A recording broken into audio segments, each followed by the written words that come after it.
நல்ல ஆக்சிஜனை எடுத்துட்டு கெட்ட விஷயத்த நுரையீரல்ல குடுத்துட்டு அது கொண்டு போகுது. ஸோ இப்ப சுவாசத்த நம்ம சரி பண்றதன் மூலமா உடம்புல இருக்க எல்லா விஷயங்களையும் சரி பண்ண முடியும்.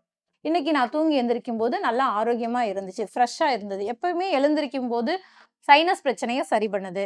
ஒற்றை தலைவலிய குணப்படுத்துது. மூக்குல நீர் வடியறத சரி பண்ணுது. அதிக அளவு ஈரம் பட்டுச்சுன்னா, நம்ம திரும்ப யூஸ் பண்ணவே முடியாது. அதோட அவ்வளோதான். தூக்கி போட்டுறணும். அல்லது ஒரு வேளை கொஞ்சம் தான் ஈரம் இருக்கு, மேலால ஈரம் இருக்கு அப்டின்னா, நம்ம அப்ப அந்த ஈகோ ஃப்ரெண்ட்லிங்கிறத நானே அப்பதான் உணர ஆரம்பிச்சேன். ஓ! அப்ப இது அந்த தேவைப்படாதத நம்ம மறுசுழற்சி பண்ண ஆரம்பிச்சுட்டோம். எப்படி செய்யறதுன்னு பார்த்தீங்களா? அதோட பெனிஃபிட்ஸ் பார்த்தீங்களா? நீங்களே செஞ்சு பயன்படுத்துங்க. வாழ்க வையகம். நண்பர்களே, பூண்டு தோல் தலையணை. வெள்ளை பூண்டு இருக்கு இல்லைங்களா? அதோட தோல் இருக்கு இல்லையா? குப்பையில கொட்டுறது. அந்த தோலை வச்சு ஒரு தலையணை செஞ்சா, அந்த தலையணையை வச்சு என்னென்ன வியாதிகளை குணப்படுத்த முடியும்? நாம் அந்த தலையணை செஞ்சு வியாபாரம் செஞ்சா அது எப்படி லாபம் கிடைக்கும் சுயசார்பு வாழ்க்கையில்? அதாவது பூண்டு தோலை வச்சு தலையணை எப்படி செய்கிறது, அது ஏன் செய்கிறது, அதனால் என்ன நன்மைகள், அதை எப்படி நம்ம மக்களுக்கு கொடுத்து அதன் மூலிமா வருமானம் ஈட்டுறது அப்படிங்கிறது சம்பந்தமாக உங்களுக்கு முழுமையாக கற்றுக் கொடுக்கிறார் திண்டுக்கல் ஹீலர் முத்துலட்சுமி அவர்கள். இந்த வீடியோவை பாருங்க. பூண்டு தோலில் தலகாணி செய்கிறது எப்படிங்கிறத நீங்கள் கற்றுக்குங்க. நீங்களே செஞ்சு வீட்டில் பயன்படுத்துங்க. அதை செஞ்சு மற்றவங்களுக்கு கொடுங்க. பூண்டு தோல் தலையணை இது சம்பந்தப்பட்ட ஒரு விரிவான வீடியோவை இப்பொழுது திண்டுக்கல் ஹீலர் முத்துலட்சுமி அவர்கள் இப்பொழுது உங்களுக்கு வழங்குவார்கள். பாருங்கள். அனைவருக்கும் வணக்கம். திண்டுக்கல்லிலிருந்து நான் உங்கள் ஹீலர் முத்துலட்சுமி. இன்னைக்கு நம்ம பார்க்க போறது பூண்டு தோல் தலையணை பத்தி தான். இப்போ பூண்டு தோல் தலையணை சைனஸ் பிரச்சனையை சரி பண்ணுது. தலையில நீர் கோர்த்துக்கிறது அந்த விஷயத்த சரி பண்ணுது. அது இல்லை இப்போ எனக்கு மூட்டு வலி இருக்கு அப்படின்னு கேட்டாங்கன்னா, மூட்டு வலிக்கு நான் தலையில வச்சு தூங்குறது மூலமா சரி பண்ண முடியுமான்னு கேட்டால் கண்டிப்பாக முடியும். ஏன்னா மூட்டுக்கு நம்ம சுவாசத்துல இருந்து தான் ஆக்சிஜன் போகுது இல்லைங்களா? இப்போ ஆக்சிஜன் மூட்டுல இருக்க ரத்தம் நுரையீரலுக்கு அங்கே இருக்க நல்ல ஆக்சிஜனை எடுத்துட்டு கெட்ட விஷயத்த நுரையீரல்ல கொடுத்துட்டு அது கொண்டு போகுது. ஸோ இப்போ சுவாசத்தை நம்ம சரி பண்றதன் மூலமா உடம்புல இருக்க எல்லா விஷயங்களையும் சரி பண்ண முடியும். அப்ப சுவாசத்தை சரி பண்றதுக்கு இந்த பூண்டு தோல் தலையணை நமக்கு ரொம்ப உதவி பண்ணுது. ஓகேங்களா? அப்போ பூண்டுல இருக்க அனைத்து சத்துக்களுமே இந்த தோல்லையும் இருக்கு. அதன் மூலமா நமக்கு டீடாக்சின் பண்ணி உடம்புக்கு நல்ல விஷயங்களை கொடுத்துட்டு இருக்கு. இப்போ இதை நம்ம குடோன்ல போய் எடுத்துட்டு சுத்தம் பண்ணி சூரிய ஒளியில வச்சு பதப்படுத்தி அதுக்கப்புறம் நம்ம துணியில அமுத்தி அதை தைச்சு தலையணையா பயன்படுத்தலாம். அது எப்படின்னு சொல்லி நான் உங்ககிட்ட செஞ்சு காமிக்கிறேன். இப்போ நான் எப்படி இந்த இதுக்கு வந்தேன், பூண்டு தோல் தலையணை செய்யறத வியாபாரமாக்கலாம் அப்படின்ற சிந்தனை எப்படி எனக்குள்ள வந்துச்சு, நான் ஏன் இதை பண்ணேன் அப்படின்னு கேட்டா, நான் மெடிக்கல் ஷாப்ல ஒர்க் பண்ணிட்டு இருந்தேன். ஆங்கில மருத்துவம். அது நமக்கு என்னோட மனசுக்கு அது திருப்தியா படலை. ஏன்னா அது இப்போ வலி மாத்திரை ஒரு தடவை வாங்கி சாப்பிட்றேன், திரும்பவும் அது வலி வரதா செய்யுது. அப்ப எனக்குள்ள யோசிச்ச கேள்வி என்னன்னா, வலி மாத்திரை வலியை மட்டும்தான் குணப்படுத்துது, நோயை குணப்படுத்தல. அப்ப எது நோயை குணப்படுத்தும் அப்படி எனக்குள்ள வந்த கேள்வி. அப்ப நம்ம ஏன் அந்த வேலை செய்யறோம், ஏதோ ஒரு வருமானத்துக்காக ஏதோ ஒரு வேலை செய்யறோம் அப்படின்னு இல்லாம, அப்ப நம்ம வருமானமும் வரணும், அதே சமயம் நமக்கு நல்லதும் நடக்கணும். அப்படி ஒரு சிந்தனை நமக்குள்ள வரும்போது இப்போ அம்மா இது சம்பந்தமா இதை ஒரு வியாபாரமா பண்ணிட்டு இருந்தாங்க. அதாவது இப்போ குழந்தைங்களை வளர்த்துன்றதுக்காக அது பண்ணாங்க. இப்போ அதுக்கு அடுத்த நிலையில அவங்களோட வேலையே நம்ம பண்ணலாமானா கண்டிப்பா வேணாம். ஏன்னா அவங்க படிப்பறிவு இல்லாதவங்க, நம்ம அடுத்த கட்டமா படிச்சு நமக்கு தெரிஞ்ச அறிவுக்கு வேலை செய்யறோம். அப்போ அவங்களோட வேலையே நம்மளோட அறிவை பயன்படுத்தி ஏன் அதை மேம்படுத்தக்கூடாது அப்படின்ற ஒரு சிந்தனை எனக்குள்ள வந்துச்சு. அப்ப அவங்க இந்த வெள்ளைப்பூடை தான் வியாபாரம் பண்றாங்க, இதை சுத்தம் பண்ணி அதை தூக்கி எரிஞ்சிடுறாங்க இந்த பொருளை. அப்ப இந்த பொருளை வச்சு நம்ம என்ன பண்ண முடியும் அப்படின்ற ஒரு யோசனை எனக்குள்ள வந்தது. அப்ப நம்ம ஏதாவது பண்ணலாம் அப்படிங்களா. அது இதுவும் எங்க பாட்டி சொன்ன வைத்தியம் தான் இது. இதுல தலைவாணி செஞ்சு, அதாவது பிறந்த குழந்தைக்கு இது சாம்பிராணி போடும்போது இதை போட்டாங்க. அப்ப அந்த சாம்பிராணி என்ன பண்ணுச்சு, இதை அந்த ஆவியாக்கி சுவாசத்துக்கு குடிச்சு. அப்ப பிறந்த குழந்தைக்கு சுவாசிக்கும் போது எதுவும் செய்யாதா, நல்லதா நடக்குமா? கண்டிப்பா. அப்ப சொன்னாங்க, ஆமா, பிறந்த குழந்தைக்கு இதை நம்ம சுவாசிக்க கொடுக்கும்போது அது நுரையீரலை சுத்தம் பண்ணி அனுப்பும், நல்லது செய்யும். அப்ப பெரியவங்களுக்கும் அப்படி தேவைப்படும்ல அப்படின்னதுக்கு கண்டிப்பா செய்யலாம் அப்போ அது வந்து இதை நம்ம ரெடி பண்ணி பயன்படுத்தி பார்ப்போம் அப்படின்னு சொல்லி கிட்டத்தட்ட ஒரு 2 வருஷம் நான் வந்து பயன்படுத்தி பார்த்தேன். பயன்படுத்த ஆரம்பிச்ச முதல் தடவையே எனக்கு நல்ல ரிசல்ட் கிடைச்சது. எனக்கு மட்டும் இல்லாம இந்த மாதிரி பிரச்சனை கேட்கறவங்களுக்கு நான் இதை கொடுத்து அவங்கள பயன்படுத்தி பார்க்க சொன்னேன். இதை வாங்கி பயன்படுத்தினவங்களுமே வந்துட்டு நல்ல ரிசல்ட் இருக்கு. என்னுடைய நண்பர்களாகட்டும், உறவினராகட்டும் எல்லாருமே வந்து இதை வாங்கி பயன்படுத்தின முதல் நாளே நல்ல ரிசல்ட் கிடைச்சிருக்கு. நல்ல ஆழ்ந்த உறக்கம் இருக்கு. காலையில எழுந்திருக்கும் போது நல்லா புத்துணர்ச்சியா எந்திரிக்க முடியுது. வழக்கமா நான் தூங்கி எந்திரிச்சுக்கிறத விட இன்னைக்கு நான் தூங்கி எந்திரிக்கும் போது நல்லா ஆரோக்கியமா இருந்துச்சு. ஃப்ரெஷ்ஷா இருந்தது. எப்பவுமே எழுந்திரிக்கும் போது ஒரு சோர்வு, அசதி விடிஞ்சிருச்சு, எந்திரிக்கணுமே, வேலை செய்யணுமே அப்படின்ற ஒரு டயர்ட்னஸ்லயே இல்லாம இந்த தடவை இந்த தலையணை பயன்படுத்தி தூங்கி எந்திரிக்கும் போது நல்ல புத்துணர்ச்சியே கிடைச்சது. ஃப்ரெஷ்னஸா இருக்கு. இப்போ இதை நம்ம எப்படி ரெடி பண்ணலாம் அப்படின்னு பார்க்கும்போது இதுல இருக்க தேவையில்லாத விஷயங்களை கண்டிப்பா நம்ம ரிமூவ் பண்ணி தான் ஆகணும். அந்த மாதிரி விஷயங்கள் நம்ம வைக்கும்போது கொஞ்சம் சிக்கல் வரும். இது கொஞ்சம் அந்த குச்சி மாதிரி இருக்கிறது, காம்பு பகுதி அதெல்லாம் வந்து வேற ஒன்றும் செய்யாது. நமக்கு பிறண்டு படுக்கும்போது ஜஸ்ட் தலையில அழுத்தம் இருக்கும். அதுதான், மற்றபடி எதுவும் இல்லை. அப்போ அந்த டிஸ்டர்பன்ஸ் இல்லாம இந்த மாதிரி பொருட்கள் எல்லாம் நம்ம ரிமூவ் பண்ணிட்டு இந்த மேல் தோலை மட்டுமே சுத்தமா வச்சு பயன்படுத்தணும். இதை வந்து நம்ம குடோன்ல போய் அவங்க கிட்ட அவங்களோட இதுக்கு தேவையில்லை அப்படின்னு வெளியே ஒதுக்கி வச்சிருவாங்க. அந்த மூட்டையை நம்ம எடுத்துட்டு வந்து அதுல இருந்து இப்போ தேவையில்லாத விஷயங்களை நம்ம கையில தான் ரிமூவ் பண்ணி ஆகணும். ரிமூவ் பண்ணிட்டு இந்த மேல் தோலை மட்டும் எடுத்து சூரிய ஒளியில வைக்கணும். சூரிய ஒளியில வைக்கிறதுக்கு நம்ம இது ஒரு பையில போட்டு தான் காய வைக்கிறோம். ஏன்னா கொஞ்சம் காத்தடிச்சாலும் இது ஃபுல்லா ஸ்ப்ரெட் ஆயிரும். அப்போ ஏரியா ஃபுல்லா ஸ்ப்ரெட் ஆயிரும். நம்ம அதுல கொஞ்சம் சிக்கல். ஸோ அப்போ நம்ம இதை ஒரு பையில போட்டு அதுல சூரிய ஒளி படுற மாதிரி ஒரு சல்லடையான பை. இது பார்த்தீங்கன்னா இப்போ உள்ள இருக்க தெரியுதுங்களா, இது மாதிரி சூரிய ஒளி உள்ள போகணும். அந்த மாதிரி ஒரு சல்லடை மாதிரி இருக்க துணியில சாக்கு பையில தான் நம்ம வந்து இதை காய வைக்கணும். இதை ஒரு மணி நேரம், குறைஞ்சபட்சம் 1 மணி நேரம் காய வச்சா போதும். அதுக்கு மேல நம்ம காய வச்சா என்ன ஆகும்னா இது ஃபுல்லா நொறுங்கி ரொம்ப சின்னதாயிடும். அப்போ பத்தாம போயிடும்.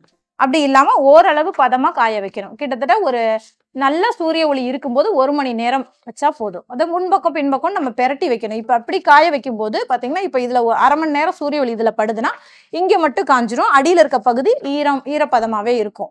அப்ப நம்ம என்ன செய்யணும், இதை பையில போட்டதை இந்த பை திரும்ப பெரட்டி வைக்கணும். அப்ப அடியில இருக்க பகுதியும் நமக்கு காயணும். ஸோ இது எல்லாமே சுத்தமாவே நல்லா சூரிய ஒளி பட்டு காயும் போதுதான் வந்து இதுல இருக்க இதெல்லாம் வந்து ஃபங்கஸ் அந்த மாதிரி விஷயங்கள் எல்லாமே சூரிய ஒளியில கிருமிகள் எல்லாமே கொன்றும். அதுக்கப்புறமா நம்ம இதை வந்து துணியில அமர்த்தி ரெடி பண்ற மாதிரி இருக்கும். இப்போ தலையணை பார்த்தீங்கன்னா நார்மலா நம்ம என்ன சைஸுக்கு நம்ம தலையணை ரெடி இருக்கோ அந்த சைஸ். இப்போ ஒரு 14க்கு 25 அது வந்து சராசரியா எல்லாருக்கும் பயன்படுற தலையணை. இப்போ அந்த சைஸ்ல நம்ம வந்து துணியை வந்து 2ஆ மடிச்சு 14க்கு 25 அளவுல மடிச்சு 4 பக்கம் செவ்வக வடிவுங்கிறதுனால நம்ம 3 பக்கம் முதல்ல தைச்சிட்டு ஒரு பக்கம் இது சருகு அமுத்துறதுக்கு கேப் விட்டு நம்ம தைச்சு எடுத்துக்கணும். அதுக்கப்புறம் அந்த கேப்ல நம்ம இந்த சருகை ஃபுல்லா அமுத்தி பில் பண்ணிக்கலாம். நமக்கு எவ்வளவு தேவைப்படுதோ ஒரு கிலோல இருந்து 1.5 கிலோ வரைக்கும் அந்த கொள்ளளவு, அந்த பை எவ்வளவு கொள்ளளவு பிடிக்குதோ அது அளவுக்கு பில் பண்ணிக்கலாம். பில் பண்ணிட்டு மேல அந்த கவரை தைச்சிடலாம். தையல் தெரிஞ்சவங்க தையல் இயந்திரத்தில் தைச்சுக்கலாம். தெரியாதவங்க நம்ம கையிலேயே தைச்சு எடுத்துக்கலாம். தைச்சிட்டு அதை நம்ம தினசரி தூங்கி எந்திரிக்கிறதுக்கு பயன்படுத்திக்கலாம். இப்போ நான் எவ்வளோ நாள் பயன்படுத்தலாம்? 3 வருஷம் வருமா, 2 வருஷம் வருமா? கண்டிப்பா கிடையவே கிடையாது. ஒரு 2-3 மாசம். அதாவது நம்ம ஒரு பைக்கு அந்த நான் சொன்னேன் இல்லையா 14x24 அந்த சைஸ்ல ஒரு 1.5 கிலோ சருகு நம்ம பில் பண்றோம்னா கிட்டத்தட்ட 6 மாசம் வரைக்கும் உங்களுக்கு வரும். 3ல இருந்து 6 மாசம் வரைக்கும் வரும். இப்போ பயன்படுத்த ஆரம்பிச்சதுல இருந்து முதல் 3 மாசத்துக்கு இது அப்படியே இருக்கும். கொஞ்சம் தான் அமுங்கும். அப்ப நம்ம டெய்லியும் இதை யூஸ் பண்ண ஆரம்பிக்க இது கொஞ்சம் அமுங்க ஆரம்பிச்சிடும். அந்த 6வது மாசத்துல இருந்து இதோட பவரும் குறைஞ்சிரும். இதோட தடிமனும் குறைஞ்சு அமுங்க ஆரம்பிச்சிடும். அதுக்கப்புறம் தூக்கி எறிஞ்சலாமா, யூஸ் பண்ணலாம்னா கண்டிப்பா யூஸ் பண்ணலாம். ஜஸ்ட் சாதாரண மற்ற தலையணை மாதிரி தான் இருக்கும். இதோட மருத்துவ குணம் இருக்காதுன்னா குறைய ஆரம்பிச்சிடும். அப்ப நமக்கே சில வித்தியாசம் தெரியும். அப்ப நம்ம திரும்ப வேற ஒரு தலகாணி புதுசா இதை ரெடி பண்ணி புது தலகாணி வச்சு தூங்கும் போதுதான் ஆமா அதுல பவர் குறைஞ்சிருச்சு, இதுல நல்ல வித்தியாசம் இருக்கு. இது நான் என்னோட அனுபவத்துல நான் வந்து தெரிஞ்சுக்கிட்ட விஷயம். எப்படின்னா என் பையன் வந்துட்டு ஒரு 6 மாசம் நம்ம யூஸ் பண்ணதுல ஏமா இது அமுங்கி போச்சு, எனக்கு இது வேண்டாம், எனக்கு புதுசா வேற தலவாணி கொடுங்க அப்படின்னு. இல்ல நான் அதை விற்பனைக்கு வச்சிருக்கேன் அப்படின்னும். இல்ல எனக்கு வேணும். சரி பரவாயில்ல, நம்ம பயன்படுத்தினது போக தான் வியாபாரம். அப்ப திரும்ப வந்து புது தலாணி வச்சு தூங்கும்போது எனக்கு அந்த நல்ல வித்தியாசம் தெரிஞ்சு. அப்ப நேத்து வரைக்கும் அதுல பவர் குறைஞ்சிருச்சு. அப்போ குறைஞ்சபட்சம் 3ல இருந்து 6 மாதத்துக்கு தான் இந்த சருகுல வந்து பவர் இருக்கும். அதுக்கு மேல குறைஞ்சிரும். நம்ம வேற தலாணி வாங்கி பயன்படுத்தினா திரும்ப அதுல பவர் கிடைக்கும். அதுக்கப்புறம் அதோட மருத்துவ குணம் கண்டிப்பா குறைஞ்சிரும். 3ல இருந்து 6 மாசம் தான் இதுக்கு கேரண்டி நம்ம சொல்ல முடியும். உங்களுக்கே அதை பயன்படுத்தும் போது வித்தியாசம் தெரியும். ஸோ அப்போ அதுக்கப்புறம் நம்ம வேற தலாணி வாங்கிக்க வேண்டியதுதான்.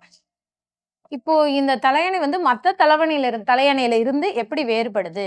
ஏன் பயன்படுத்தணும் அப்படின்னு பார்க்கும்போது, இது வந்து சைனஸ் பிரச்சனைய சரி பண்ணுது. ஒற்றை தலைவலிய குணப்படுத்துது. மூக்குல நீர் வடியறத சரி பண்ணுது. தலையில நீர் கோர்த்துக்கிறதுங்களா, ஒரு ஒரு சிலருக்கெல்லாம் வந்து மழைக்காலத்துல தலை தேய்ச்சு குளிச்சுட்டு தலைய நம்ம காய வைக்காமயே போவோம். எப்படிப்பட்டவங்களுக்குமே வந்து தலையில தலையில என்னதான் தலைய காய வச்சாலும், சில நேரங்கள்ல தலையில நீர் கோர்த்து தலைவலி வருது. அந்த மாரி நீர் கோர்க்கிறத இத கண்டிப்பா இது இந்த தலையணை மூலமா சரிப்படுத்த முடியும். அது குணப்படுத்துது. அது இல்லாம வந்துட்டு முழங்கால் வலி, கழுத்து வலி, இடுப்பு வலி, இப்பல்லாம் ஜாயிண்ட் பெயின் வலி இல்லாத நபர்களே இருக்க முடியாது. அந்த மாரி மூட்டு வலி அந்த வலிகளையுமே வந்து இது சரி பண்ணி குடுக்குது. சுவாசத்தின் மூலமா இந்த வலிகள நமக்கு குணப்படுத்துது. ஓகே. இப்ப எனக்கு எந்த வலியுமே இல்ல. நான் ஆரோக்கியமா இருக்கேன். அப்ப நான் ஏன் இத பயன்படுத்தணும்? அப்படின்ற நபர்களுக்கும் வந்து, நம்ம இத பயன்படுத்துறதன் மூலமா நம்மளுடைய வாழ்நாள் முழுவதுமே இத வந்து ஆரோக்கியத்த தக்க வச்சுக்கிறதுக்கு, இது நமக்கு முழுக்க முழுக்க சப்போர்ட் பண்ணும். அது இல்லாம அது வந்து இது ஈகோ ஃப்ரெண்ட்லி மெத்தட் இது. ஈகோ ஃப்ரெண்ட்லி அப்படின்னா எப்படி அப்படின்னு கேட்டீங்கன்னா, இப்ப அந்த குடோன்ல வந்துட்டு அவங்களுடைய பூண்டு சுத்தம் பண்ணி வெளியில ஒரு 10 மூட்டை, 5 மூட்டை எடுத்து வெளியில வச்சர்றாங்க. அவங்களுக்கு இன்னும் இது தேவையில்ல அப்படின்னு சொல்லிட்டு. அத வந்து கழிவா தான் போகுது. அப்ப சமுதாயத்துல இது இது வந்து நமக்கு கழிவு அதிகரிச்சுட்டே இருக்கு. இப்போ அத சரி பண்ண இப்போ நம்ம அந்த 5 மூட்டை குடோன்லேருந்து நான் எடுத்துட்டு வர 5 மூட்டையில பார்த்தீங்கன்னா, கிட்டத்தட்ட 4 1/2 மூட்டை. அது வந்து நமக்கு மறுசுழற்சிக்காக வந்துருது. அந்த 1/2 மூட்டை அல்லது 1/4 மூட்டை அளவு தான். அந்த குச்சி, இந்த தண்டு, இதுல இருக்க தண்டு பகுதி, குச்சி பகுதி, இதுகள மட்டும் தான் நம்ம ரிமூவ் பண்றோம். மீதி எல்லாத்தையுமே மறுசுழற்சியா பண்ணிர்றோம். அப்ப வந்து இப்ப அந்த 5 மூட்டை சருகுமே 4 1/2 மூட்டை நமக்கு பயன்பாட்டுக்கு வந்துருது. இந்த சிறிய பங்கு தான் வந்து கழிவுக்கு போகுது. இத கூட நம்ம வந்து செடிகளுக்கு உரமா பயன்படுத்திடலாம். ஸோ அப்ப வந்து நமக்கு முழுக்க முழுக்க வந்து ஈகோ ஃப்ரெண்ட்லி மெத்தடா நம்மனால இத பயன்படுத்த முடியும். அதோட நமக்கு ஆரோக்கியத்தையும் குடுக்குது. இப்போ ஒரு பலன் இல்லாம இதன் மூலமா பல பலன்கள் நம்மனால அனுபவிக்க முடியும். இத நடைமுறைப்படுத்தி நான் முழுக்க முழுக்க உணர்ந்திருக்கேன். ஸோ இத நீங்களும் பயன்படுத்துறது மூலமா உங்களுடைய வாழ்நாள்லயும் எல்லா விதங்கள்லயும் நமக்கு இது பலன் கிடைக்கும். தூக்கத்துக்கும் பயன்படும். சமுதாயத்துல அதாவது கழிவுகள்ல இருந்தும் சுற்றுப்புறத்த முழுக்க முழுக்க இத பாதுகாப்பா வச்சுக்க முடியும் நம்மனால. இந்த தலையணைனால இதுக்கு மேலேயும் பலன்கள் இருக்கு. இப்ப இது நான் பயன்படுத்துறது இல்லாம என்கிட்ட வாங்கி பயன்படுத்தினவங்க, அவங்க சில விஷயங்கள சொல்றாங்க. எனக்கு இந்த பிரச்சனை இருந்தது சரியாயிடுச்சு. எனக்கு வந்து ஷோல்டர் பெயின் இருந்தது. அது சரியாயிடுச்சுன்னு வந்து நான் பயன்படுத்தினத விட நான் என்கிட்ட வாங்கி பயன்படுத்தினவங்களுக்கு இன்னும் சில வியாதிகள குணமாயிருக்கு. இந்த அடிக்கடி நரம்பு பிரச்சனையுமே இது சரி பண்ணி கொண்டு வந்திருக்கு. ஏன்னா நரம்புகள் வந்து நம்மளுடைய முடி இருக்குங்களா, முடிகளை விட மெல்லிய நரம்புகள். அதுல இருக்க ஒரு கழிவுகளையுமே அதுல வந்து நம்ம கெட்ட ஆக்சிஜன், அதாவது கெட்ட காற்று அந்த நரம்புகள்ல தங்கி இருக்கு. அதை ரிமூவ் பண்றதுக்கு இது நமக்கு வந்து ரொம்ப உதவியா இருக்கு. அப்ப அதை ரிமூவ் பண்றதன் மூலமா அந்த ஃபிட்ஸ் வியாதி குணமாகுது. ஸோ இது போல இதுல இருக்க பலன்கள் வந்து நம்ம சொல்லிக்கிட்டே போகலாம். அவ்வளவு பலன்கள் நமக்கு உடம்புக்கு கொடுக்குது. இப்படி பலன் அளிக்கக்கூடிய இந்த விஷயத்த நம்ம பயன்படுத்தினா உங்களுக்கும் நல்லது. வாங்கி பயன்படுத்துங்க. நீங்களே செஞ்சு பயன்படுத்துங்க. இப்போ எல்லாருக்குமே வந்து செஞ்சு பயன்படுத்த முடியாது. கண்டிப்பா எங்களுக்கும் தெரியும்பா. எங்களுக்கும் தெரியும் இத வச்சு பயன்படுத்தினா நல்லா இருக்கும்னு. ஆனா எங்கனால செய்ய முடியல அப்படின்னு நினைக்கிறவங்க மட்டும் நீங்க இத வந்து வாங்கி பயன்படுத்தலாம். இப்போ இந்த தலாணி ரெடி பண்ணிட்டோம். நம்ம யூஸ் பண்ணிட்டு இருக்கோம். இத எப்படி நம்ம மெயின்டெயின் பண்றது அப்படின்னு பார்த்தா, தண்ணி படக்கூடாது. தண்ணி பட்டுச்சுன்னா இத திரும்ப யூஸ் பண்ண முடியாது. கண்டிப்பா யூஸ் பண்ண முடியாது. அது ஒரு சின்ன மைனஸ் தான் இதுல.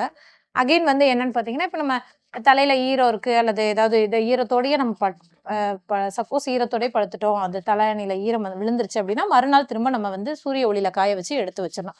அதிக அளவு ஈரம் பட்டுச்சுன்னா, நம்ம திரும்ப யூஸ் பண்ணவே முடியாது. அதோட அவ்வளோதான் தூக்கி போட்டுறணும். அல்லது ஒருவேளை கொஞ்சம் தான் ஈரம் இருக்கு, மேலால ஈரம் இருக்கு அப்படின்னா, நம்ம அத சூரிய ஒளியில வச்சு எடுத்துக்கலாம். முடிஞ்ச வரைக்கும் வாய்ப்பு கிடைக்கும் போதெல்லாம் ஒரு 10 நாளைக்கு ஒரு தடவை, 1 மாசத்துக்கு ஒரு தடவை சன்லைட்ல வச்சு எடுத்து வச்சுக்கிட்டோம்னா நமக்கு ஓகேவா இருக்கும். அப்படி நம்ம மெயின்டைன் பண்ணிக்கலாம். நீர் படாம பாதுகாக்கிறது வரைக்குமே அது லைஃப் இருக்கும். தண்ணி பட்டுருச்சுன்னா அதோட லைஃப் முடிஞ்சிருச்சு. நம்ம அதை திரும்ப யூஸ் பண்ணவே முடியாது. அந்த ஒரு விஷயம் ஒரு சின்ன மைனஸ் இதுல இருக்கு. மற்றபடி இதை நம்ம வாழ்நாள் முழுவதும் இதை நம்ம திரும்ப பயன்படுத்தி பலன் பெறலாம். நல்ல ஆரோக்கியத்தை நம்ம தக்க வச்சுக்கிறதுக்கு இது நமக்கு ஃபுல்லா சப்போர்ட் பண்ணும். இப்ப இன்னொரு விஷயம், பெரிய விஷயம் இதுல என்னன்னா, வெள்ளைப்பூடு தோலா, ஐயோ அது வாசனை வராதா, அது ஸ்மெல் வராதா? கண்டிப்பா ஸ்மெல் வரதான் செய்யும். இதுல ஸ்மெல் வர்றதுனாலதான் இது நமக்கு வந்து நம்ம உடம்புல இருக்க டீடாக்சின் பண்ணுது. நம்ம கிட்ட இருக்க டாக்ஸிஸை வெளியேற்றுற விஷயத்த அந்த ஸ்மெல் வர்றதுனால தான் அது பண்ண முடியுது. கண்டிப்பா நம்ம அந்த ஸ்மெல்லை நம்ம ஏற்றுக்க தான் முடியும். ஏற்று தான் ஆகணும், வேற வழி இல்லை.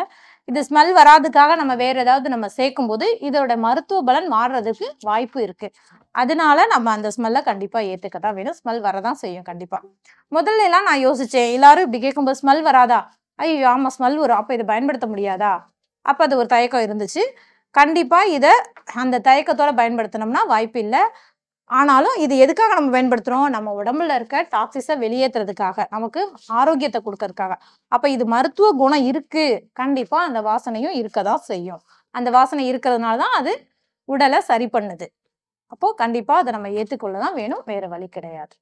இப்போ இதை எப்படி நம்ம தொழிலா நம்ம இதை எப்படி மாத்தலாம் அப்படின்னு எனக்கு எப்போ தோணுச்சு அப்படின்னு கேட்கும்போது, ஆக்சுவலா நான் மெடிக்கல்ல தான் வேலை பார்த்துட்டு இருந்தேன். அது ஆங்கில மருத்துவம். மெடிக்கல்ல வேலை பார்க்கும்போதே அந்த கடையில மளிகையும் இருக்கு, மெடிக்கல் டிபார்ட்மெண்ட்டும் இருக்கு, ஜெனரல் டிபார்ட்மெண்ட்டும் இருக்கு.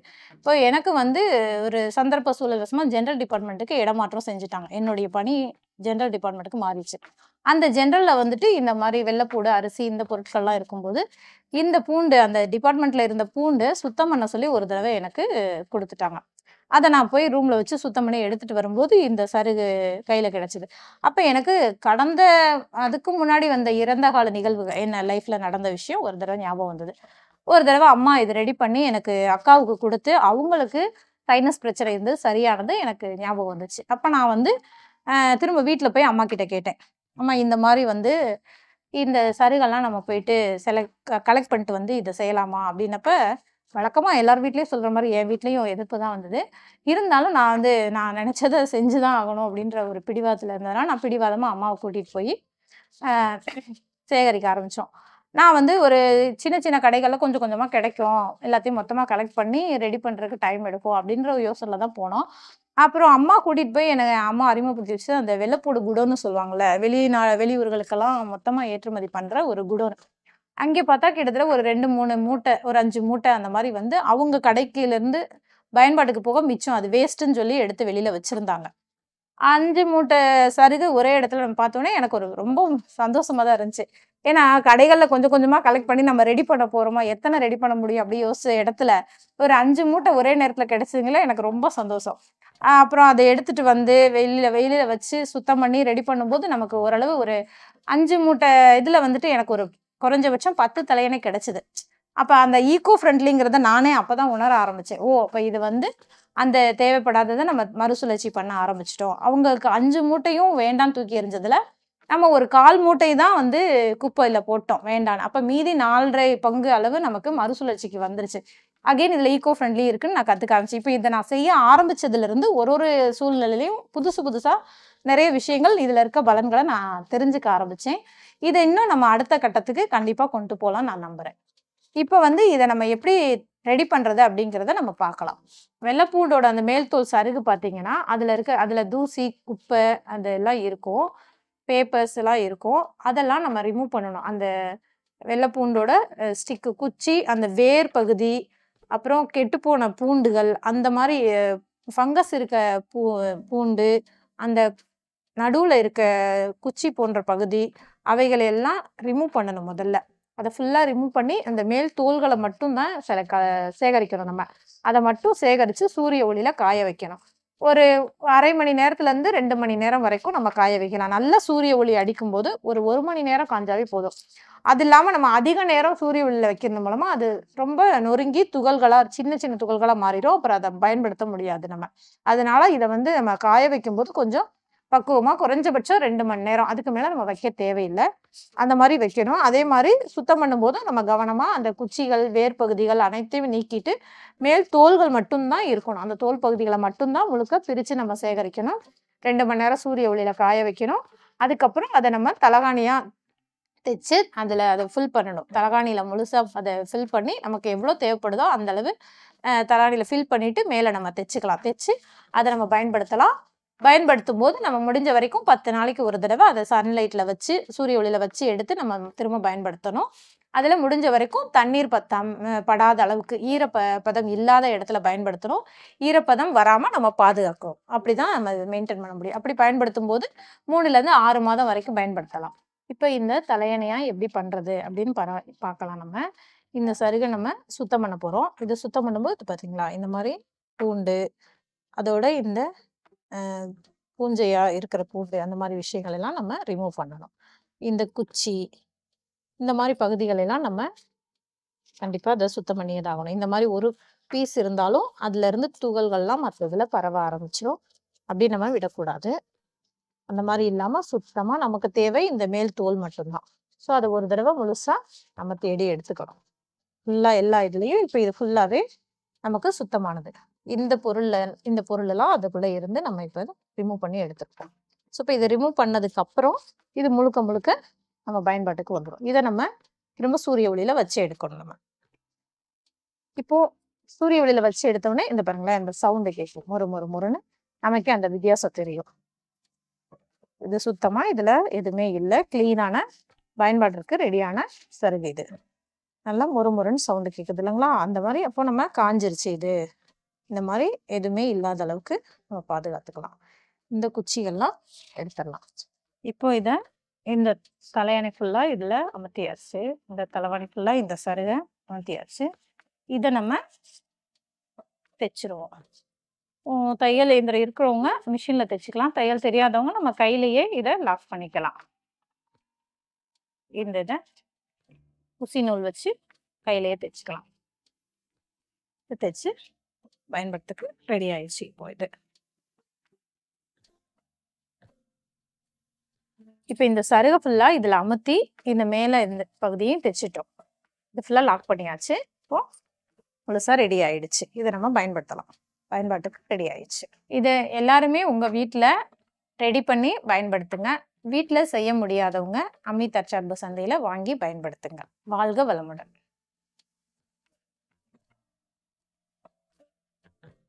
அன்பு நண்பர்களே, பூண்டு தோல் தலையணை எப்படி செய்யறதுன்னு பார்த்தீங்களா? அதோட பெனிஃபிட்ஸ் பார்த்தீங்களா? நீங்களே செஞ்சு பயன்படுத்துங்க. ஒருவேளை உங்களுக்கு பூண்டு தோல் தலையணை செய்வதற்கு நேரம் இல்லைன்னா, பூண்டு தோல் தலையணை அம்மி தற்சார்பு சந்தையில் கிடைக்கிறது. AAMMII.com 9500655548. பூண்டு தோல் தலையணை.